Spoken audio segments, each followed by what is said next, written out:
Bismillahirrahmanirrahim. Alhamdulillahi rabbil alamin, wassalatu wassalamu ala rasuli rabbil alamin wa ala alihi wa sahbihi ajma'in wa ba'du.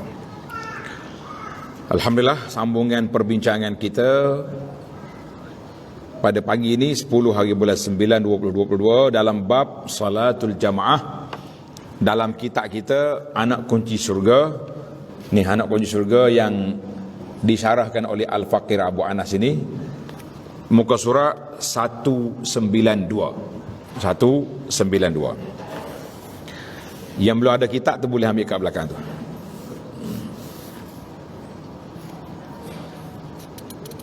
Salat berjamaah, muka surat 192. Hukum berjamaah bagi lelaki. Dia fokuskan hukum bagi lelaki yang merdeka. Ada ke lelaki hamba sekarang? Lelaki hamba tak ada. Lelaki memperhambakan diri kepada dunia itu ada. Hukum berjamaah bagi lelaki yang merdeka bagi setiap solat yang difardukan adalah fardu kifayah. Tuan Syekh kita, dia hukum solat jemaah ni ada 3: fardu kifayah, sunat muakkad, dan ada yang mengatakan fardu ain. 3 pandangan. Ada risalah yang saya keluar, tajuk dia salatul jamaah. Tuan-tuan boleh tengok dalam risalah tu kita sebut tentang hukum solat jamaah. Dalam kitab ni Tuan Syekh pilih fardu kifayah. Apa beza di antara sunat muakkad dengan fardu kifayah? Apa beza? Kalau sunat muakkad tu tak ada masalah lah kalau tinggal pun. Tapi kalau fardu kifayah, dalam satu kampung tak ada langsung orang solat jemaah, semua berdosa sekali, laki-laki. Itu perbezaan. Tanda perbezaan antara fardu kifayah dengan sunat muakkad. Sunat muakkad kalau tak buat tidak berdosa, cuma rugi pahala. Tapi fardu kifayah kalau tak buat, satu kampung tak buat, semua berdosa sekali. Karena itulah para jemaah sekalian, bila kita tengok dalam kampung kita ni ada pakcik-pakcik, ada pakcik-pakcik kita yang tolong berkhidmat hidupkan solat jemaah tu, berilah sokongan, pakatlah pergi solat. Dan kalau ada makan-makan tu hantar biar dia orang, sebab dia yang menyelesaikan masalah dosa satu kampung tu. Ini berdasarkan hadis Nabi sallallahu alaihi wasallam. Nabi kita bersabda, "Ma min salasatin fi qaryatin wala badwin la tuqamu fihimus salat illa qad istahwaza alaihimus syaitan." Tidak ada bagi 3 orang laki-laki dalam sebuah kampung. Kampung kita bukan 3 orang. Kampung kita ada 300, mungkin 3,000 orang satu taman. Ini kita ada 3 orang je. Ataupun dalam pendalaman. Kita pergi ke badui, pada pasir, pergi masuk hutan ke, tidak mendirikan solat secara berjamaah, melainkan mereka akan dikalahkan oleh syaitan. Istahwaza alif. Orang ni orang yang ditewaskan oleh syaitan. Na'udzubillah. Allahu Akbar. Hadis ni dikeluar oleh Ibnu Hibban. Tengok dalam hadis penuh, panjang lagi hadis, muka surat nota 31. Kita kata alhamdulillah, hadis ni hasan ataupun hadis ni sahih. 3 orang kena ada jemaah. Ini selain solat Jumaat. Adapun solat Jumaat, maka itu fardu ain bagi laki-laki yang tidak uzur. Bagi laki-laki yang tidak uzur, maka bagi dia apa? Bagi dia fardu ain. Menunaikan solat di masjid adalah lebih afdal bagi kaum lelaki. Solat di masjid lebih afdal bagi kaum lelaki. Ini berdasarkan hadis yang diriwayatkan oleh Imam Bukhari Muslim, afdalu salatil mar'i fi baitihi illa salat al-maktubah. Solat yang afdal bagi kaum lelaki itu di rumah, melainkan solat fardu. Mana solat sunat afdal di rumah, solat fardu afdal di masjid. Hadis ini tengok nota 32, panjang hadis ni. Rawahul Imam Bukhari dan juga dalam hadis Muslim. Alhamdulillah. Manakala bagi seorang perempuan, suka buat dia hari ni, muslimat senyum lain macam dah.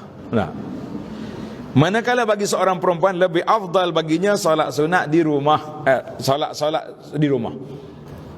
Tak pergi dalam masjid. Dalam hadis Nabi kata apa? La tamna'u nisa'akumul masajid wa buyutuhunna khairul lahunna. Jangan kamu menghalang kaum perempuan untuk solat di masjid. Manakala perempuan pergi masjid, jangan halang. Kena beri. Manakala rumah-rumah mereka lebih baik bagi mereka. Hadis ini dikeluar oleh Imam Abu Daud. Hadis ini dikeluar oleh Imam Abu Daud dengan sanad yang sahih. Tengok nota 33. Kata di Al-Faqir Abu Anas, afallahu anhu wa an walidai. Abu Anas kata apa? Pada zaman dahulu, kebanyakan wanita tidak keluar rumah. Allah sebut dalam Quran, waqarna fi buyutikunna. Wanita, duduk kamu di rumah. Dia tak keluar, duduk di rumah dia. Keluar kerana keperluan hajat. Jadi eloklah mereka teruskan berada di rumah, termasuk waktu solat. Kini wanita banyak di luar rumah kerana bekerja dan sebagainya. Ada bekerja, ada berniaga, ada berpasar-pasar. Pasar pagi dia ada, pasar petang dia ada.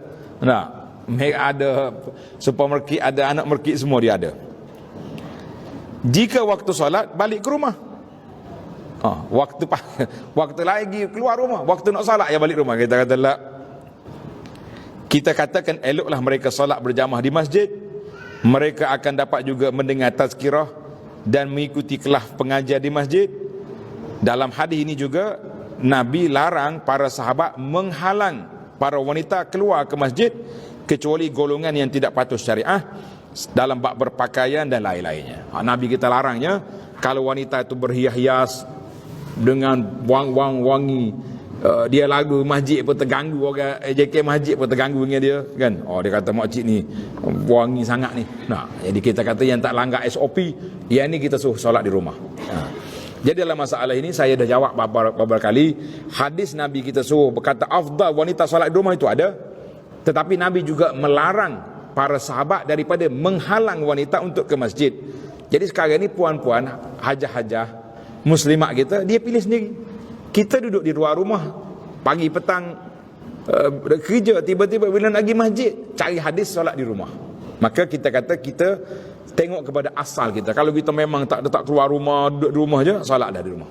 Tadi kalau kita memang kita berjalan sana sini, bisnes sana, pejabat sini, mesyuarat sana, meeting sini, jadi kekalkanlah kita solat di masjid itu banyak kebaikannya yang ada. Solat berjamaah, dapat tazkirah, dapat majlis ilmu dan macam-macam lagi yang kita dapat raih solat di masjid. Jadi saya jamak di antara hadis yang menyebut tentang afdaliyah, kelebihan solat di rumah, dan juga Nabi kita tidak larang. Pernah Ibnu Umar dia dengar anak Ibnu Umar ni nak larang wanita pergi masjid. Boleh jadi wanita dalam ada di kalangan mereka yang tak patut SOP syariat. Masa dia Umar kata, Nabi SAW kata jangan kamu larang wanita ke masjid. Mu nak larang? Anak dia bertegas, nak larang juga. Umar kata aku tak mau bercakap denganmu. Nabi benar mu nak larang. Itu maknanya Sayyidina Umar membantah keputusan anak dia nak larang wanita daripada pergi ke masjid. Jadi alhamdulillah. Jadi saya kata puan-puan sendirilah yang memilih. Kita nak solat di masjid ke di rumah, tengok keadaan. Kalau orang yang anak kecil, masyakkah banyak, solat di rumah alhamdulillah adanya hadis tadi. Tapi kalau kita kata dia ni tak bagus ni, wanita ni tak pergi masjid lah, tidak boleh. Tapi kalau laki-laki tak pergi masjid, boleh kita kata orang ni kurang bagus. Sebab apa? Sebab dia tak pergi masjid. Tak apa. Baik, tanda tajuk lain pula. Masjid lebih ramai jemaah, lebih afdal, dia punya apa? Dia punya kelebihan. Kita nak cari solat, tempat kita solat di mana? Di masjid yang ramai. Solat yang lebih ramai, bilangan jemaah dilakukan secara berjemaah lebih afdal. Sabda Nabi SAW dalam hadis, tengok hadis ni, tengok nota 35.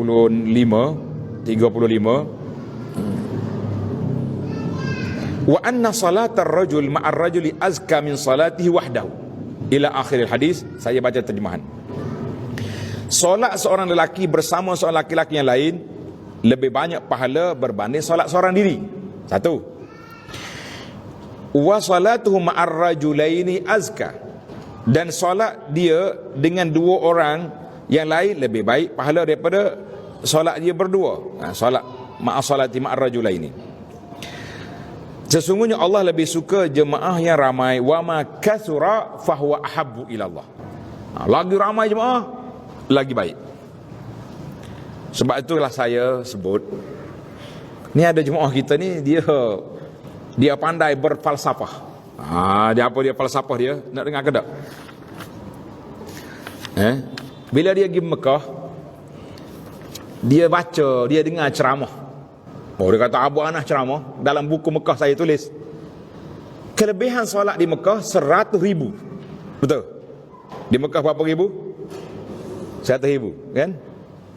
Di mana 100,000 tu? Semua tanah haram Mekah 100,000. Masa pergi haji pun duduk di land premium. Nah, berapa ribu?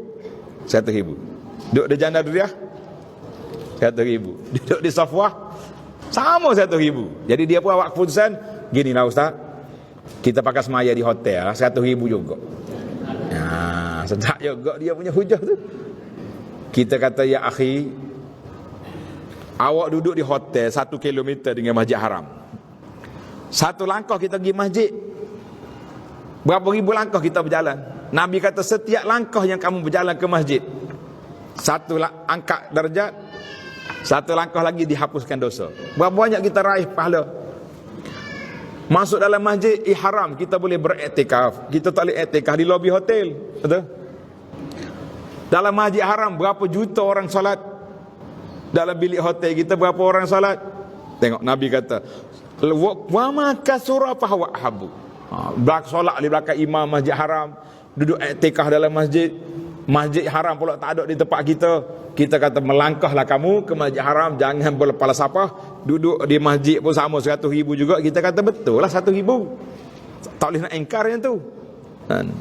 Tetapi saya buat analogi mudah lah untuk sahabat-sahabat kita yang seperti ini. Kita kata apa? Kita kata, tuan-tuan, orang yang pernah naik kapal terbang, bukan Air Asia ni, kapal terbang biasa, sama ke tak orang duduk di depan dengan orang duduk belakang? Sama ke tak sama?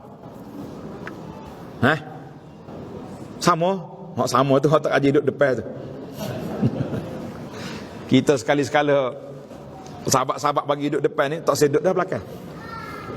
Dia kata, Ustaz, tak ada seat penuh, tukar kau tempat lain. Tak boleh dah. Duduk depan ni Masya Allah tabarakallah. Hai, buka naik tu belum duduk, tak pakai tali pinggang lagi. Mari dah. Dengan kahwa araknya, dengan buah tamar hok comel tu. Oh Masya Allah, duduk belakang tengok puah panggil, pecek lapu 3 kali tak masuk lagi. Ni marah pula orang kapal terbang ni, jangan marah ni, gurai ni dah. Nak ibarat analogi kata, orang duduk depan tak sama dengan orang belakang. Ni kita solat dalam Masjid Haram dengan jamaah yang ramai, dengan bilangan yang begitu. Awak nak falsafah 100,000 di hotel. Macam mana kita punya pemikiran? Kita kata jauh sangat jarak. Wadah. Jadi kalau ada kawan-kawan cakap macam ni, ini jawapan dia. Dah? Betul, 100,000 semua. Tapi 100,000 macam kita naik kapal terbang lah, pergi Jeddah semua, turun kat Jeddah, tapi yang duduk depan dengan belakang tak sama. Ini solat dalam masjid, menapak berjalan ke masjid dengan jemaah bilangan yang juta orang bilangan. Kita kata Masya Allah, beriktikaf dalam Masjid Haram, duduk depan Kaabah. Berapa banyak kita punya kelebihan. Tuan-tuan, jangan lagi hapuskan kemalasan, tinggalkan falsafah-falsafah itu. Mari kita kuatkan semangat untuk beribadat di tanah haram. Baik, timbul lagi soalan. Saya jawab kepada soalan yang sudah ditimbulkan. Contohnya, kita ni ada surau di taman. Nah, di taman kita ada surau. Berapa orang solat? Ada 20 orang. Ada kadang-kadang 30 orang, kadang-kadang 10 orang. Tapi kalau kita pergi ke masjid besar, berapa ratus orang salat? 500, 100 orang. Sekarang ni saya nak pergi masjid besar ke nak salat di taman? Macam mana mau jawab? Ini kita balik kepada maqasid. Ilmu maqasid, ilmu objektif, maslahah, mafsadah. Kalau semua berfikir macam ni, jawabnya masjid surau kita di taman tutup ke buka? Tutup. Tak ada orang dan akan mati surau. Maka kita mengatakan afdal, lebih baik kita hidupkan surau di taman kita ataupun masjid kita daripada kita pergi masjid yang besar yang menyebabkan surau ini akan tutup. Nah, itu dipanggil aulawiyat, keutamaan. Sebab Nabi larang. Mana-mana satu kampung, satu taman yang ada beberapa orang laki-laki itu dia tidak mendirikan solat jemaah, istahwaza alaihimus syaitan, akan dikacau oleh syaitan. Sekarang ini kita mau lawan syaitan. Sebab itulah mana-mana kampung yang tinggi, dia ramai dia punya ahli masjid, dia lagi kuat, lagi kalah syaitan untuk lawan dia. Jadi kita ingat boleh jelas lah itu insya-Allah. Jadi kita kekalkan di masjid kita, kecuali contohnya masjid kita ni dah ramai, surau kita ni kecil, orang dah full, bolehlah kita pergi masjid lain ataupun ada majlis.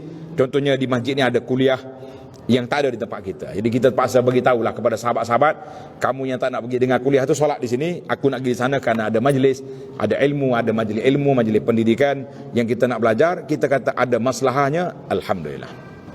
Wadah?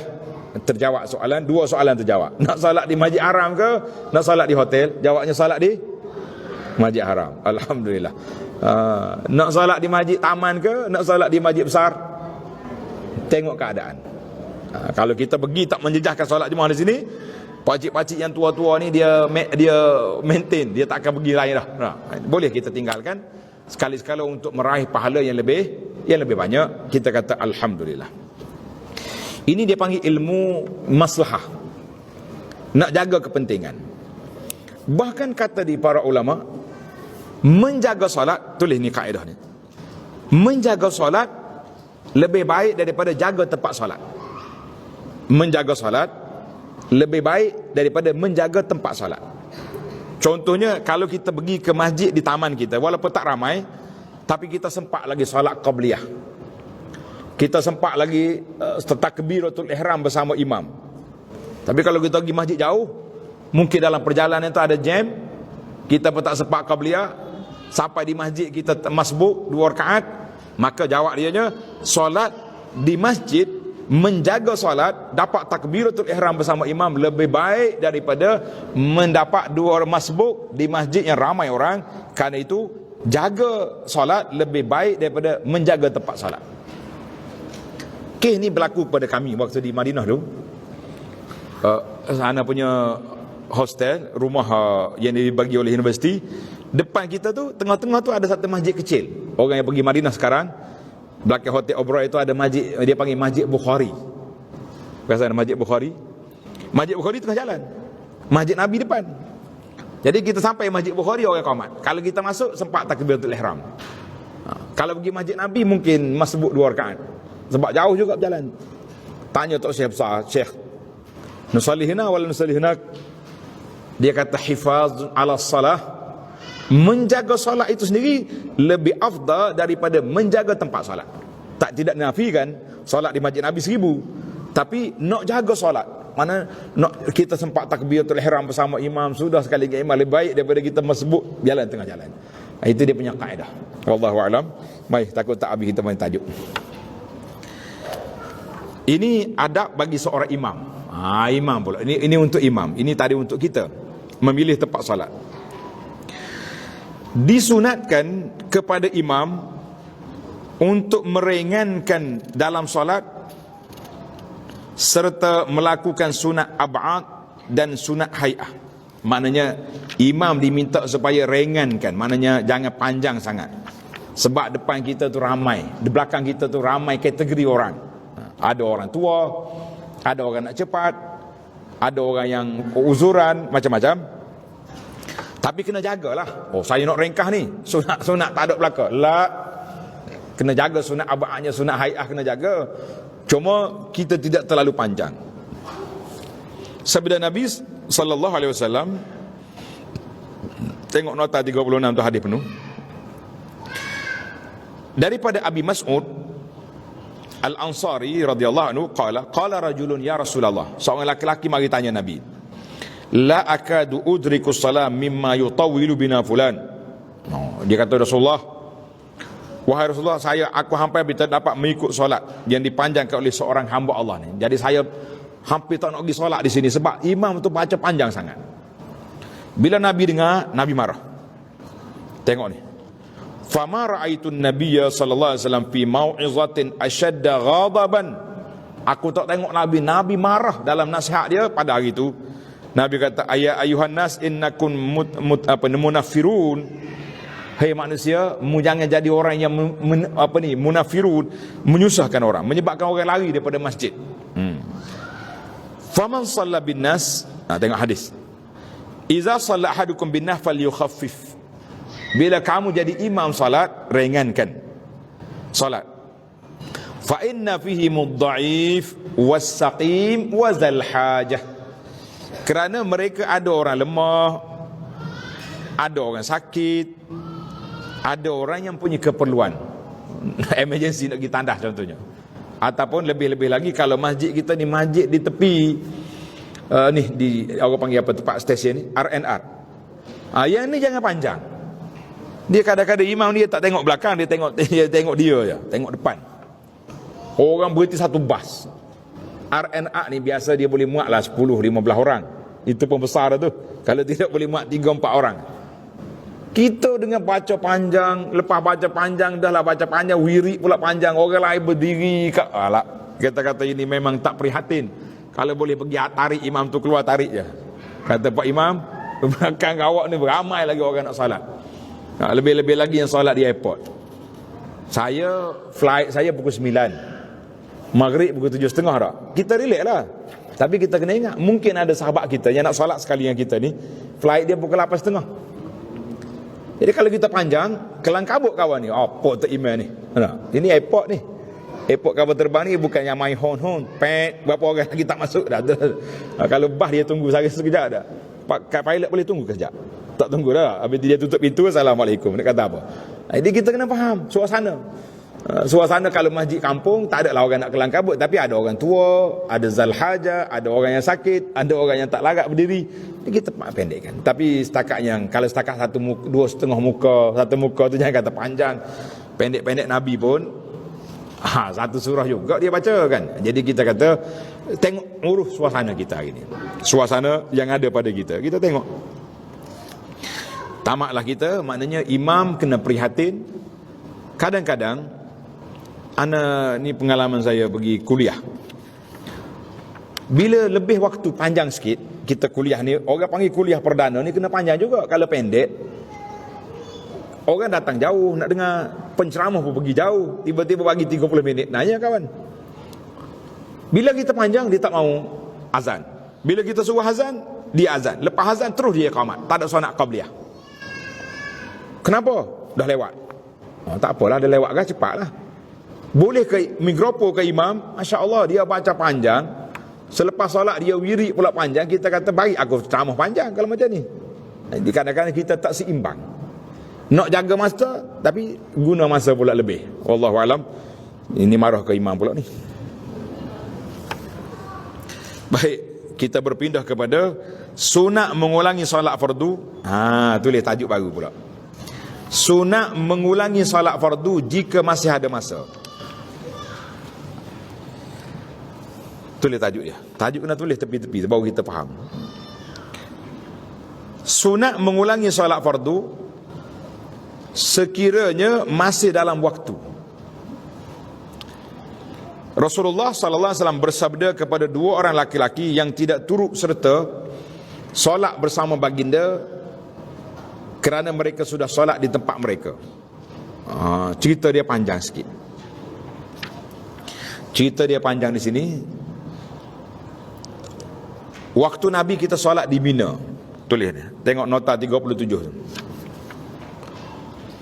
Kata di Jabir bin Yazid bin Aswad Al-Amiri an abihi qala syahidtu ma'an Nabi sallallahu alaihi hajjatahu. Aku pergi haji sekali dengan Nabi sallallahu alaihi wasallam.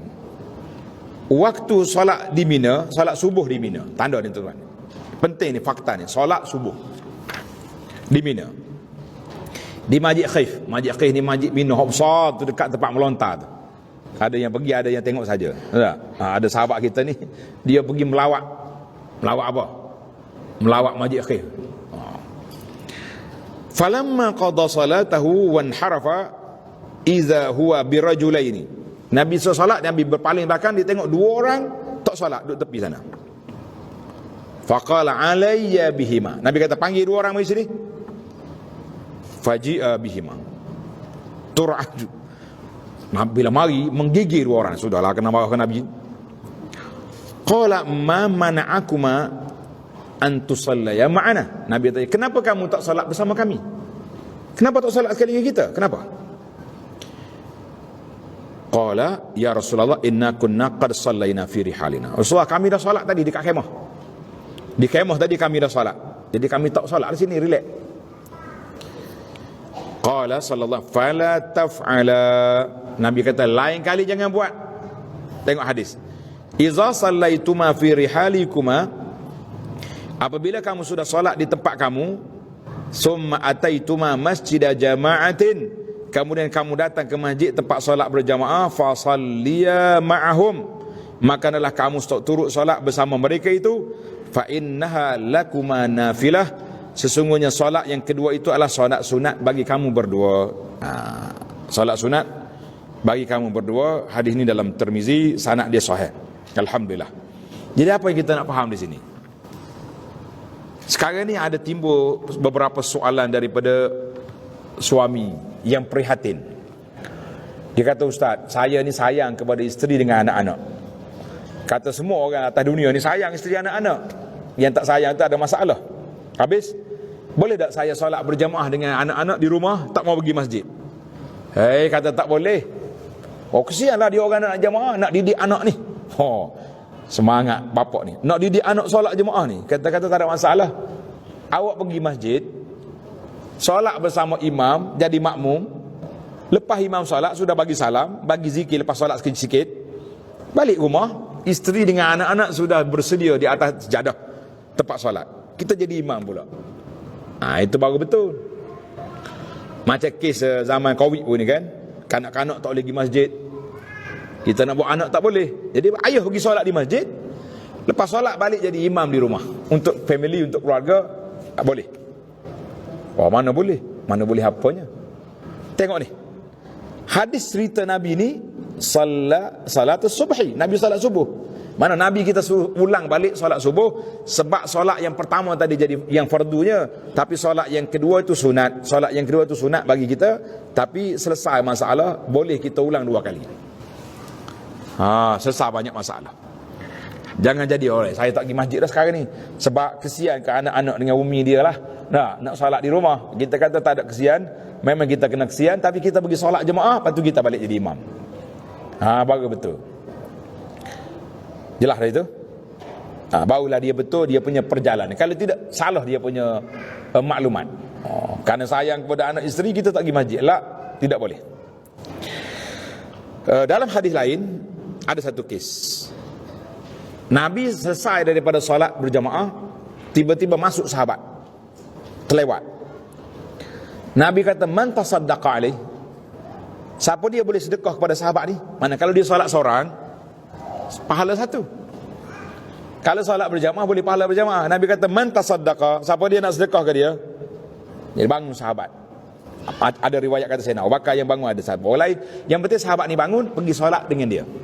Dia solat berjamaah dua tu. Dia solat jemaah paling kurang dua orang solat jemaah.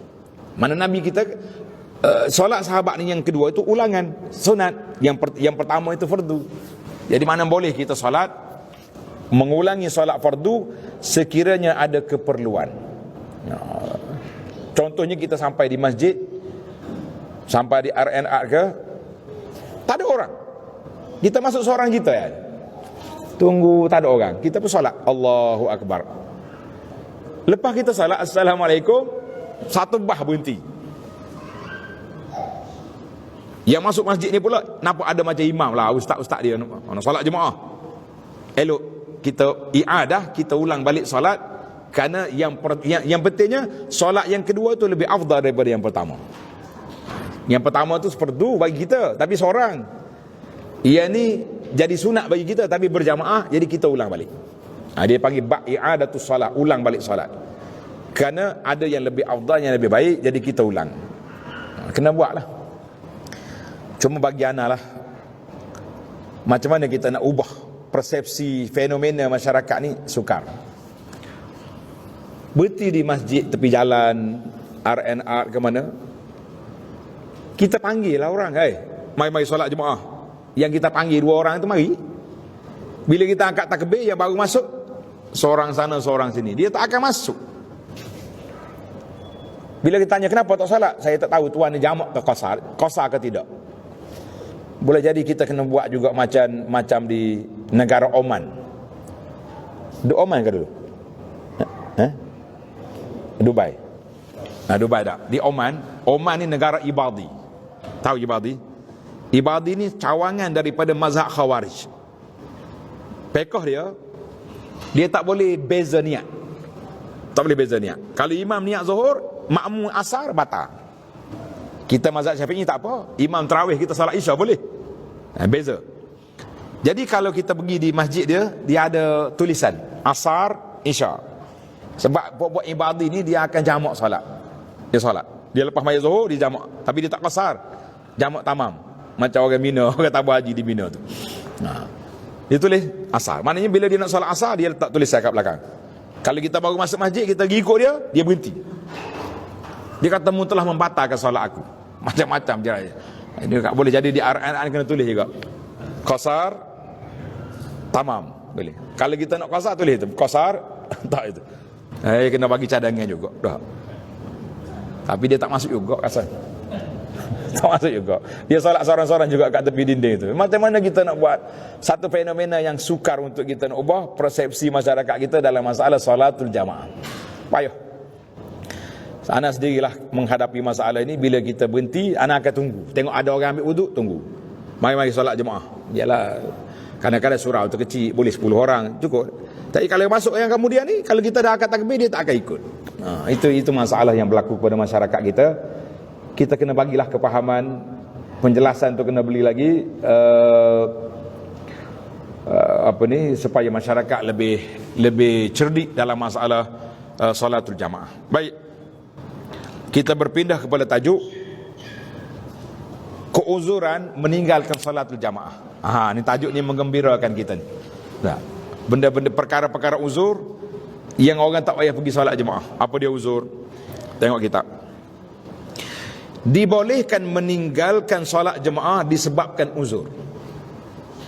Berdasarkan hadis yang dikeluarkan oleh Ibn Hibban dan Al-Hakim, dia kata apa? Tengok 38. Hadis ini sahih. Man sami'an nida falam ya'tihi fala salata lahu illa min uzrin. Sesiapa yang mendengar azan dan dia tidak datang solat berjamaah, maka tidak ada solat yang sempurna baginya. Tak sempurna, bukan tak sah. Sebab kita pegang dengan mazhab yang mengatakan solat jemaah ni fardu kifayah atau sunat muakkad, bukannya fardu ain, bukannya wajib. Melainkan kerana uzur. Kalau uzur dimaafkan. Maka sebahagian daripada keuzuran itu adalah disebabkan, yang pertama hujan. Hujan. Duk Malaysia agak uzur selalu. Sebab tu kalau kita pergi hari hujan nak ceramah tak ada orang, pengurusi bisik awal lagi, maaf lah ustaz, hujan. Kata kapur ni hujan baru-baru ke hujan sentiasa? Kalau tengok kau prestasi jemaah mari tu hujan semua sini. Sebab surau dia tak ada orang pun. Dia cari alasan hujan. Jadi hujan ni hujan yang lebat lah. Ini berdasarkan hadis yang direkodkan oleh Imam Abu Daud, An-Nasai, Ibn Majah daripada Abi Malih, daripada bapaknya. Beliau berkata, kami bersama Rasulullah sallallahu alaihi wasallam ketika di Hudaibiyah, tahun yang ke-6 hijrah tu. Lalu terkena hujan turun. Maka baginda sallallahu alaihi wasallam suruh bila dia bagi tahu, sallu fi rihalikum, solatlah kamu di tempat kamu berada. Jadi di sini kata di para ulama, kalau hujan tu membasahkan kita, hujan atau basah ataupun hujan yang membahayakan, macam hujan di Mekah tu, kalau hujan lebat sikit, jalan dia penuh air, dan kereta-kereta pun boleh terbalik masuk dalam parit macam-macam. Hujan di Malaysia ni biasa ya. Tidaklah menjadi alasan sangat. Tapi kalau nak beralasan kerana hujan pun kebetulan tak apa nak gidah tu bolehlah sekali-sekala. Mana itu dia panggil keuzuran kerana hujan yang membasahkan kita dan boleh masyakah. Mana kita pergi jalan licin dan sebagainya, jadi eloklah kita boleh tak pergi. Sebahagian daripada keuzuran yang lain adalah apabila berlakunya angin yang kuat pada waktu malam. Angin kuat, ribut, kalau kita pergi takut. Maka Nabi SAW bersabda pada malam angin yang kuat dan hujan, Nabi suruh sahabat dia bagi tahu, ala sallu fi rihalikum, ala sallu fi rihalikum, solatlah di tempat kamu berada, kerana nak mari sini susah, ataupun tempat itu sendiri pun nak berkumpul tak boleh. Tengok dalam hadis ni, hadis Ibnu Umar, dia kata fi lailatin baridah, pada malam yang sejuk. Dia kata solatlah kamu di kemah kamu, kerana Nabi sallallahu kana ya'muru muazzinan. Nabi suruh muazzin dia, Bilal, suruh kata selepas daripada azan, ala sallu fi rihal, solatlah di tempat kamu fi lailatil baridah awil matirah fis safar, ketika malam sejuk ataupun malam hujan dalam musafir. Jadi boleh jadi kalau pergi nak berkumpul pun tak boleh, kemah kecil. Jadi solat masing-masing dalam kemah di tempat kamu berada. Itu salah satu daripada keuzuran hujan. Jadi kita kata oleh kerana hujan ni ada satu keuzuran, tengok keadaan. Kalau pergi keluar rumah tu berbahaya, kita solatlah di rumah kita. Baik, ingat tak ala sallu fi rihalikum ni mula-mula mari Covid dulu. Mula-mula mari Covid, pejabat agama bagi panduan kepada Bilal, ala sallu fi rihalikum, ketika masjid ditutup. Ingat berapa hari ya, lepas tu tak boleh nak cakap rihalikum, pakai masjid pun kena tutup dah, tak ada rihari, pakai senyap gitu ya. Ada setengah masjid tu azan, setengah tidak. Baiklah para pelajar, para jemaah sekalian, sebahagian daripada keuzuran yang lain adalah lapar dan dahaga ketika makanan hampir sampai. Kita ni lapar sangat, makna kalau tak makan ni duduk mikir dalam solat, cara aku nak makan ya. Maka ketika itu kita kena apa? Kita makan dulu. Berdasarkan hadis yang dikeluarkan oleh Imam Bukhari Muslim, idza wudi'a asya'u ahadikum wa uqimatis salah fabda'u bil asya' wa la ya'jal hatta yafrugha minhu. Apabila dihantarkan makan malam kepada kamu dan terdengar laungan iqamat oleh muazzin, maka dahulukan oleh kamu makan makanan itu dan jangan makan secara tergesa-gesa sehingga selesai makan. Hadis ini sahih dalam Bukhari. Habis, macam mana kita nak buat? Kita kena tengok sahabat Nabi dia makan nasi berapa lauk? Tom yam, lagi ikan 3 rasa. Apa lagi ada? Dia makan roti dengan idam. Lauk dia tu kadang-kadang khal, cuka, dia celuk je makan bismillah. Sekejap je dia makan. Imam dia baca wal asri ke baca suratul qiyamah, imam dia pun baca panjang, mungkin 2 muka, mungkin 3 muka. Kalau setakat nak celuk roti dalam cuka, boleh lagi.